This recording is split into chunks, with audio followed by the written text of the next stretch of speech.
আমি ঘুরে ফিরে কেন জানি বারে বারে এই শাকসবজির ভিডিওই করি। মানে এই ভিডিও করতে আমার ভীষণ ভালো লাগে আর আমি নিজে মন প্রাণে এইসব শাকসবজি গ্রাম সব কিছু খুব ভালোবাসি, ভীষণ ভালো লাগে এগুলো আমার। এই যে সর্ষে ফুল মানে সর্ষে ফুলের মতো দেখতে কফি ফুলগুলো দেখা যাচ্ছে, এই ফুলগুলো কিন্তু ঝরে যাবে। এই কিছুদিনের মধ্যে এই ফুলগুলো ঝরে পড়ে যাবে আর এটির মধ্যে সর্ষের দানার মতো বীজ হবে আর সেই বীজগুলো থেকেই কিন্তু কফির চারা তৈরি হবে। আর কত ছোট পেঁপে গাছে দেখো, গাছ ভর্তি পেঁপে হয়ে আছে, খুব সুন্দর লাগছে দেখতে। আর এই পেঁপে চারাগুলো কিন্তু হাইব্রিডের পেঁপে চারা। এই পেঁপে গাছগুলোতে অনেক সুন্দর সুন্দর পেঁপে হয়। আর দেখো গাছ ভরে ভরে কেমন টমেটো হয়ে আছে, খুব ভালো লাগে দেখতে। এই টমেটোগুলো কিছুদিন বাদে পেকে যাবে সব। আর গাছ ভরে যখন টমেটো পেকে থাকবে অনেক সুন্দর লাগবে দেখতে। তোমরা যদি সেই ভিডিওগুলো দেখতে চাও তাহলে কিন্তু অবশ্যই কমেন্ট করো। দেখো কত বড় বড় পেঁপে হয়েছে, গাছ অনুযায়ী পেঁপেগুলোর সাইজ ভীষণ বড় বড় হয়েছে, খুব সুন্দর লাগছে দেখতে।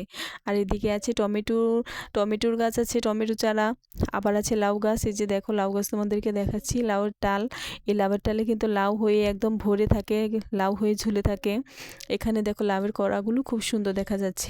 তো এরকম সুন্দর সুন্দর শাকসবজির ভিডিও তোমরা যারা যারা পছন্দ করো, মানে এইসব গ্রামের ভিডিও যারা পছন্দ করো তারা কিন্তু অবশ্যই জানিও। আর আমি গ্রামের মেয়ে, তাই এই ধরনের গ্রামের ভিডিওই তোমাদের সাথে শেয়ার করি। এতক্ষণ অবধি যারা যারা আমার ভিডিওটা দেখেছো তাদেরকে অসংখ্য ধন্যবাদ। আর এই দেখো এদিকে আমার এই পাশটা দিয়ে ফুলকপি আর হচ্ছে যে এদিক দিয়ে দেখা যাচ্ছে, দেখো তোমাদেরকে দেখাচ্ছি কালো বেগুনের গাছ আছে। এটা কামরাঙ্গা মরিচের চারা। এই কামরাঙ্গা মরিচের চারার পাশে আবার এই যে কালো বেগুনের চারা খুব সুন্দর হয়ে ঝুলে আছে। সবজিগুলো দেখতে ভীষণ ভালো লাগে। আর খাওয়া খাওয়া বড় কথা না, কিন্তু খাওয়ার চাইতে দেখতে খুব ভালো লাগে, খুব আনন্দ লাগে।